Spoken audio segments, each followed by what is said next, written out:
दोस्तों आज के इस वीडियो में हम जानेंगे कि आप किस तरीके से एसएसबी की 2000 स्पोर्ट्स कोटा की वैकेंसी निकाली गई है, इसके अंदर किस तरीके से फॉर्म फिलअप कर सकते हैं और इसके अंदर सभी 10वीं पास कैंडिडेट अप्लाई कर पाएंगे। और इसके एप्लीकेशन फॉर्म 9 जून से लेकर 7 जून इसके एप्लीकेशन फॉर्म 9 मई से लेकर 7 जून तक इसके एप्लीकेशन फॉर्म फिलअप किए जाएंगे। और आगे हम ये भी बात करेंगे कि आपको इमेज किस तरीके से अपलोड करना है, क्या साइज होनी चाहिए, किस तरीके से सिग्नेचर अपलोड करना है, क्या क्या आपको गलती नहीं करनी है। इसके अंदर फॉर्म फिलअप करने से पहले आपको इसकी कंप्लीट डिटेल्स पता होनी चाहिए, क्या कितनी वैकेंसी है, क्या एज लिमिट है और इसमें क्या योग्यता रहने वाली है और आपके पास कौन कौन से सर्टिफिकेट होने चाहिए। एसएसबी यानी कि सशस्त्र सीमा बल के द्वारा निकाली गई है, जिसके अंदर कांस्टेबल जीडी यानी कि स्पोर्ट्स कोटा वैकेंसी होने वाली है। इसके अंदर टोटल 404 पोस्ट है और इसके अंदर आपकी सैलरी भी अच्छी खासी, जो कि 21,700 से लेकर 69,000 रुपये तक सैलरी रहेगी। इसके एप्लीकेशन फॉर्म ऑनलाइन फिल किए जाएंगे। और इसके यहाँ पर इंपॉर्टेंट डेट्स की बात करें तो 9 मई से लेकर 7 जून तक फॉर्म फिलअप किए जाएंगे। और इसके अंदर फॉर्म भरने के लिए जो आपकी एज है वो आपकी 18 से लेकर 23 के बीच में होनी चाहिए और जो आपकी एज है 20 नवंबर 2026 तक कैलकुलेट करी जाएगी। इस डेट तक अगर आपकी भी एज 18 से लेकर 23 के बीच में आप इसके अंदर फॉर्म भरने के लिए एलिजिबल होंगे। इसके एप्लीकेशन फ़ीस की बात करें तो इसमें जनरल ओबीसी के लिए यहाँ पे 100 रुपये और एससी एसटी के लिए कोई एप्लीकेशन फ़ीस नहीं है, फ्री ऑफ कॉस्ट अप्लाई कर पाएंगे। अब इसमें क्वालिफिकेशन की बात करें तो इसमें यहाँ पर कांस्टेबल के लिए पोस्ट के लिए टोटल 404 पोस्ट है और इसके अंदर सभी 10th पास कैंडिडेट अप्लाई कर पाएंगे और साथ ही आपके पास एक स्पोर्ट्स सर्टिफिकेट होना चाहिए। अब इसके अंदर बहुत सारे यहाँ पर एथलीट्स के लिए यहाँ पर जो स्पोर्ट्स गेम है, हर स्पोर्ट्स गेम के लिए अलग अलग वैकेंसी निकाली गई है। जैसे कि यहाँ पर आप तीरंदाजी, athlete, boxing, basketball, badminton, cycling और यहाँ पर कई सारी पोस्ट है। इसको आप वीडियो को पॉज करके कंप्लीट देख सकते हैं कि किस पोस्ट के लिए कितने नंबर ऑफ वैकेंसीज है। और ये इसका ऑफिशियल नोटिफिकेशन भी आपको हमारे टेलीग्राम पे मिल जाएगा। और इसके अंदर हर एक जो स्पोर्ट्स गेम है उसके अंदर भी कैटेगरी होती है। जैसे बॉक्सिंग है, इसके अंदर वुमेन के लिए यहाँ पे कैटेगरी है, जैसे कि 48 किलो के लिए अंदर यहाँ पे एक पोस्ट है, 64 के लिए 2 पोस्ट है और अंडर 60 के लिए 2 पोस्ट। तो इस तरीके से इसमें कैटेगरी भी होती है, हर पोस्ट के अंदर कैटेगरी है मेल फीमेल के लिए। और इसके अंदर आपकी हाइट जनरल के लिए 170 सेंटीमीटर मेल कैंडिडेट के लिए हाइट है और फीमेल के लिए 157 सेंटीमीटर हाइट होनी चाहिए। अब यहाँ मेल के यहाँ पे चेस्ट की बात करें तो यहाँ बिना फुलाए 80 सेंटीमीटर चेस्ट होना चाहिए और एक्सपेंड करने के बाद आपका 85 सेंटीमीटर चेस्ट होना चाहिए।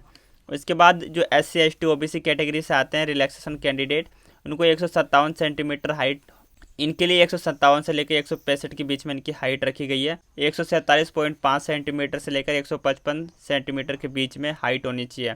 और इसके अंदर फॉर्म भरने के लिए कौन कौन से डॉक्यूमेंट इंपॉर्टेंट हैं, तो यहाँ पे सबसे पहले आपकी 10th की मार्कशीट और स्पोर्ट्स कोटा सर्टिफिकेट, आधार कार्ड और आपकी पासपोर्ट साइज फ़ोटो, सिग्नेचर और कास्ट सर्टिफिकेट और एक चालू मोबाइल नंबर और एक एक्टिव ईमेल आईडी आपके पास होनी चाहिए।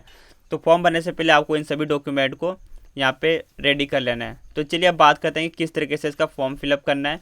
इससे पहले सिलेक्शन प्रोसेस की बात करें तो सबसे पहले आपका यहाँ पे डॉक्यूमेंट वेरिफिकेशन होगा और आपका स्पोर्ट्स ट्रायल होने वाला है। ट्रायल के बेस पे आपका स्किल टेस्ट होगा, फिर यहाँ पर फिजिकल स्टैंडर्ड टेस्ट, फिर मेडिकल एग्जामिनेशन, फिर फाइनल आपकी मेरिट लिस्ट जारी होगी।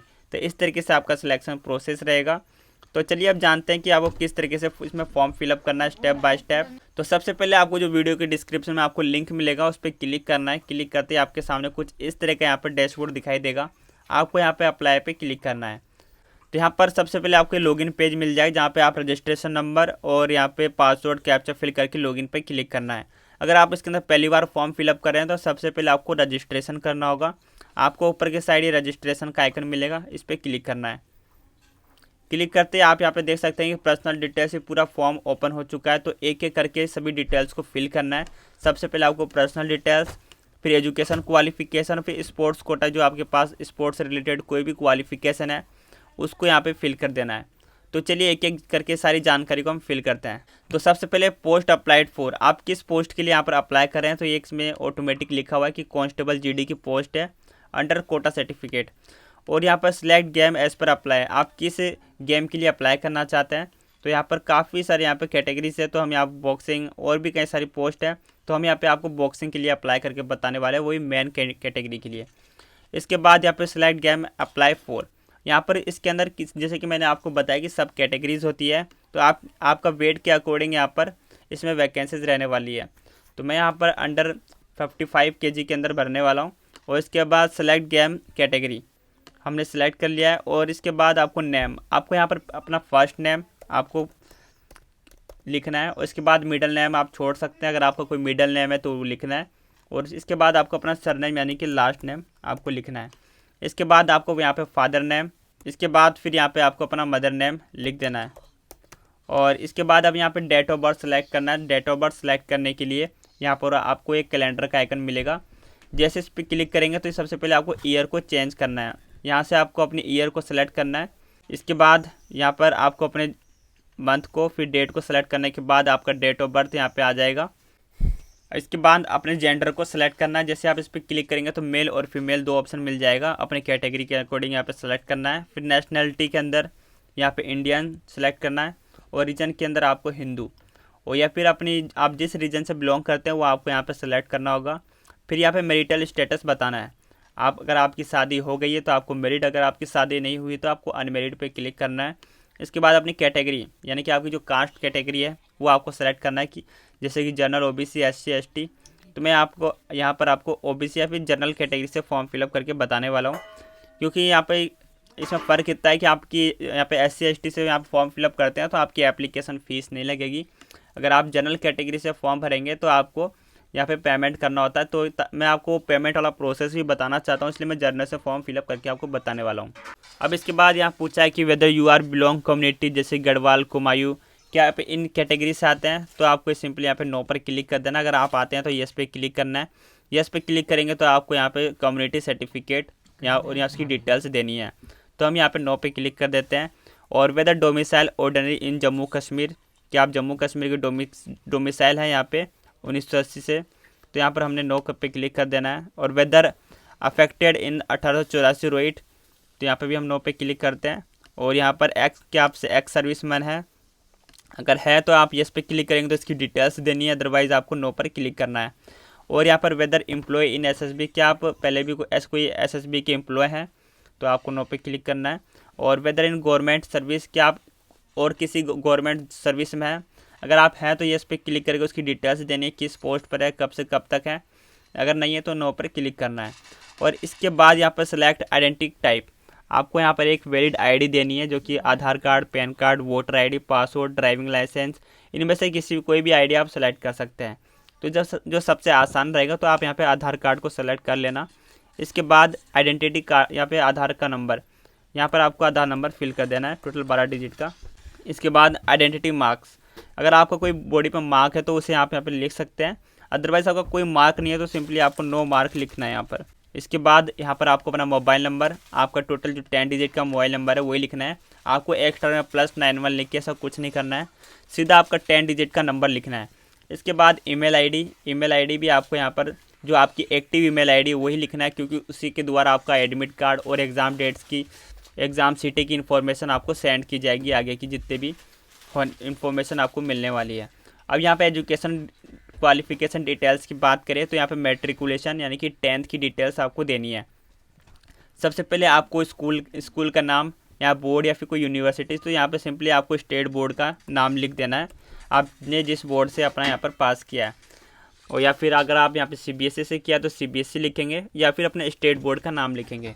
इसके बाद ईयर ऑफ एग्ज़ाम, आपने किस ईयर में अपना एग्ज़ाम क्वालिफाई किया था तो वो यहाँ पे लिखना है आपको। इसके बाद यहाँ पर आपको अपना रोल नंबर लिख देना है। इसके बाद यहाँ पे आपको सर्टिफिकेट नंबर, ये आपको कहाँ मिलेगा, तो सिंपली आप जो का आपके 10th की मार्कशीट होती है उसके अंदर एक सीरियल नंबर लिखा रहता है ऊपर की साइड, तो वही आपका यहाँ पर सर्टिफिकेट नंबर होता है। इसके बाद डेट ऑफ इशू, तो ये भी आपको आपके मार्कशीट के अंदर ही सबसे नीचे लास्ट में देखने को मिलेगा, तो वहाँ से देखकर आप लिख सकते हैं कि आपको कब ये मार्कशीट इशू किया गया है। इसके बाद आपको यहाँ पे सब्जेक्ट सेलेक्ट करना होगा। यहाँ पे जैसे 10th में हमारे ऑल सब्जेक्ट होते हैं तो हम यहाँ पे ऑल सब्जेक्ट लिख देते हैं। और इसके बाद एग्रीगेट परसेंटेज ऑफ मार्क्स, यानी कि आपकी टोटल कितने परसेंटेज बनी थी वो आपको यहाँ पे लिख देना है, तो हम यहाँ पे डायरेक्ट परसेंटेज भी लिख सकते हैं। अब यहाँ पर कुछ क्वेश्चन भी पूछे गए तो उनका यहाँ पर आपको जवाब देना है स्पोर्ट्स क्वालिफिकेशन के लिए। तो sport who have the represented state, क्या आपके पास यहाँ पे इंटरनेशनल, नेशनल या फिर इंटरनेशनल का कोई सर्टिफिकेट है, तो उसकी डिटेल्स देनी है। अगर आपके पास है तो येस पे क्लिक करना है और उसकी डेट सेलेक्ट करनी है। अगर आपके पास नहीं है तो नो पर क्लिक करेंगे। और फिर यहाँ पे पूछा गया है कि क्या आपके पास medal winning in the senior या फिर जूनियर नेशनल कंपटीशन का कोई चैम्पियनशिप का कोई सर्टिफिकेट है, तो आपको यस या फिर नो में जवाब देना, नहीं है तो नो पे क्लिक करेंगे।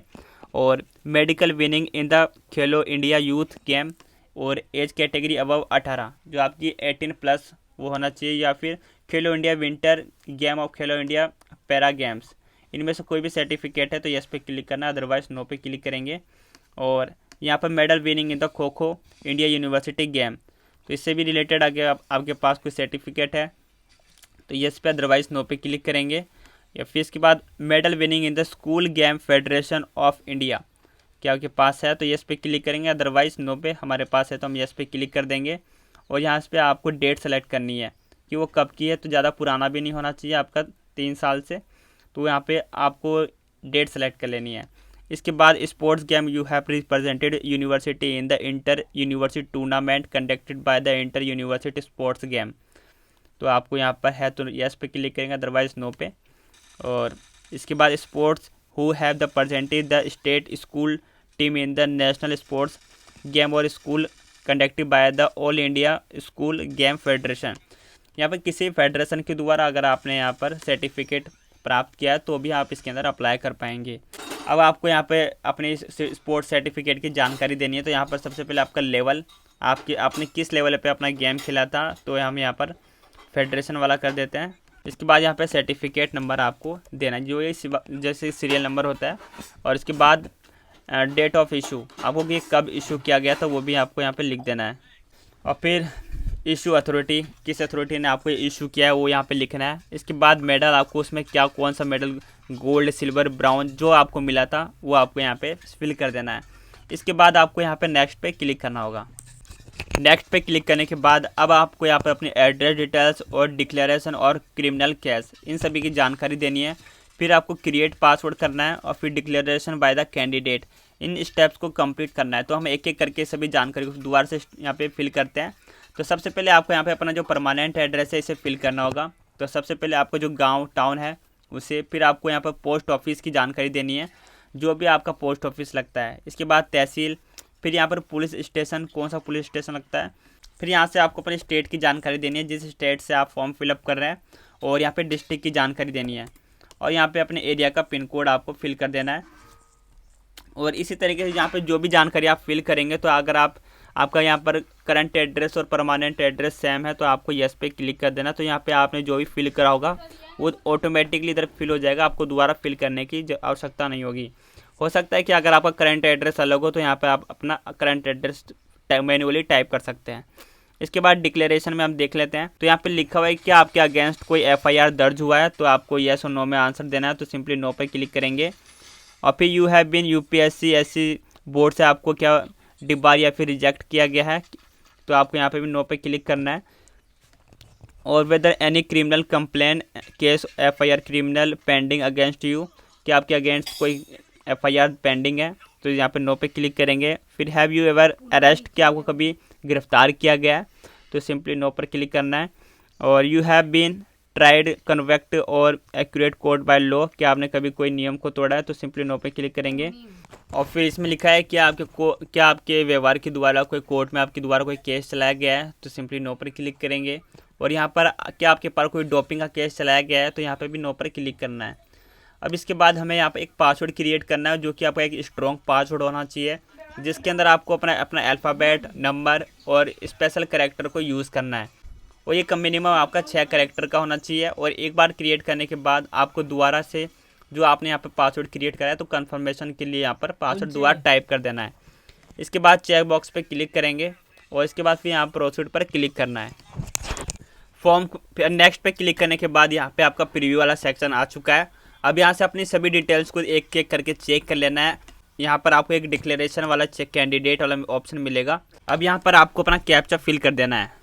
अगर आपको लगता है कि आपकी कोई भी डिटेल्स आपकी यहाँ पर स्पेलिंग इन्फॉर्मेशन सही नहीं है, तो यहाँ पर आपको एक एडिट डिटेल्स का ऑप्शन मिलेगा। इस पर क्लिक करके आप अपने इन्फॉर्मेशन को चेंज कर सकते हैं। और फिर चेंज करने के बाद दोबारा यहाँ पर सबमिट पर प्रीव्यू आपके पास आ जाएगा। फिर कैप्चा फिल करके आपको सबमिट एप्लीकेशन पे क्लिक करना होगा। अब यहाँ पे आपको अपना रजिस्ट्रेशन मिल जाएगा। अब यहाँ पे आपको अपना फ़ोटो और सिग्नेचर को अपलोड करना है। तो इसके लिए भी कुछ क्राइटेरिया है, यहाँ पे आपको इसके इंस्ट्रक्शन को पढ़ना है। The photography must be no more than 6 month यानी कि 6 महीने से ज़्यादा पुराना आपकी फ़ोटो नहीं होनी चाहिए। और आपका जो फ़ोटो में फेस एकदम क्लियर होना चाहिए, कोई ब्लर वाली फ़ोटो इमेज नहीं होनी चाहिए। इमेज का फॉर्मेट एक्सटेंशन है जेपीजी और या फिर पीएनजी फॉर्मेट का होना चाहिए। और जो आपकी फ़ाइल साइज़ है आपकी मैक्सिमम यानी कि 100 KB से अधिक की नहीं होनी चाहिए। और यहाँ पे मिनिमम के लिए कोई क्राइटेरिया नहीं है। अब आप यहाँ पे देख सकते हैं जो आपकी इमेज है, आपका यहाँ पर पूरा फेस इस तरह का अपलोड नहीं करना है। और यहाँ पे ये भी इमेज सही नहीं है। इस तरीके से आपको अपना इमेज सेलेक्ट करना है जिसमें कि थोड़ा बहुत आपका यहाँ पे टी शर्ट का कॉलर भी है। और यहाँ पे भी आप देख सकते हैं कि आपको किस तरीके से फ़ोटो अपलोड नहीं करनी है। अब यहाँ पे फ़ोटो अपलोड करने के लिए आपको फाइल चूज़ पे क्लिक करना है और आपकी फ़ाइल ओपन हो जाएगी। जिस लोकेशन पे आपकी इमेज है वहाँ से अपने इमेज को सेलेक्ट करना है। यहाँ पर हमारे यहाँ फ़ोटो अपलोड हो चुकी है। अब नीचे स्क्रॉल करके आपको यहाँ पे सिग्नेचर का सेक्शन मिलेगा। इसी तरीके से आपको अपना सिग्नेचर भी अपलोड करना है।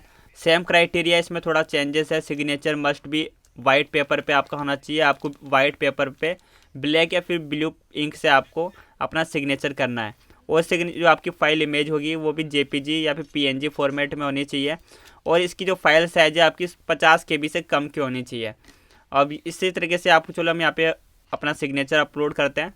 तो यहाँ पे हमने अपना सिग्नेचर भी अपलोड कर दिया है। अब इसी तरीके से आपको यहाँ पे 10th की सर्टिफिकेट अपलोड करनी है।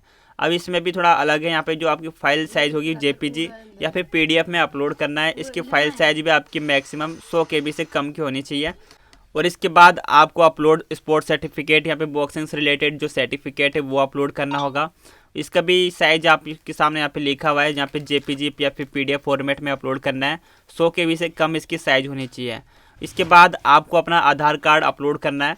और आधार कार्ड का आपको फ्रंट और बैक का दोनों का एक पीडीएफ बना के उसे यहाँ पर पीडीएफ या फिर जेपीजी में यहाँ पे 100 KB से कम का होना चाहिए, उसे अपलोड करना होगा। अब यहाँ पे हम एक एक करके सारे डॉक्यूमेंट को अपलोड करते हैं। इसके बाद यहाँ प्रोसीड पे क्लिक करना है।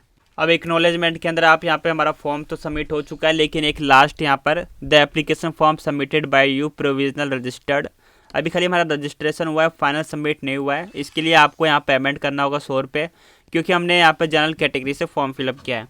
अगर आप SC ST कैटेगरी से फॉर्म फिलअप करेंगे तो आपका यहाँ पे फीस पेमेंट का ऑप्शन नहीं आएगा। तो यहाँ पे हमें फीस पेमेंट करने के लिए यहाँ पे ऑनलाइन पे क्लिक करना है। जैसे इस पर क्लिक करेंगे तो ये आपके सामने पेमेंट गेटवे ओपन हो जाएगा। यहाँ से आप यहाँ पे डेबिट कार्ड, क्रेडिट कार्ड या फिर नेट बैंकिंग के थ्रू और या फिर UPI के थ्रू भी पेमेंट कर सकते हैं। जिसमें सबसे बेस्ट ऑप्शन है, आप UPI पे क्लिक करेंगे तो यहाँ पे एक QR कोड का ऑप्शन आएगा। इस UPI QR कोड पे क्लिक करने के बाद पे नाउ पर क्लिक करना है और आपके सामने एक QR कोड जनरेट हो जाएगा। और यहाँ पे आपको 5 मिनट का टाइम मिलता है। यहाँ पे टाइमर भी चल रहा है। इस टाइमर को ख़त्म होने से पहले आपको पेमेंट कर देना है किसी भी UPI ऐप से। और जैसे आप पेमेंट कर देंगे तो आपको ऑटोमेटिक यहाँ पे फॉर्म सबमिट हो जाएगा और आपके सामने प्रिंट का ऑप्शन आएगा। तो आपको फॉर्म का प्रिंट आउट जरूर सेव करके रखना है फ्यूचर रेफरेंस के लिए। तो दोस्तों आप भी इस तरीके से स्पोर्ट्स कोटा का फॉर्म फिलअप कर सकते हैं। अगर आपको ये जानकारी पसंद आए तो इस वीडियो को लाइक कीजिए, अपने दोस्तों के साथ ज़रूर शेयर करें। जल्दी मिलेंगे किसी नेक्स्ट वीडियो में, तब तक के लिए बाय, जय हिंद।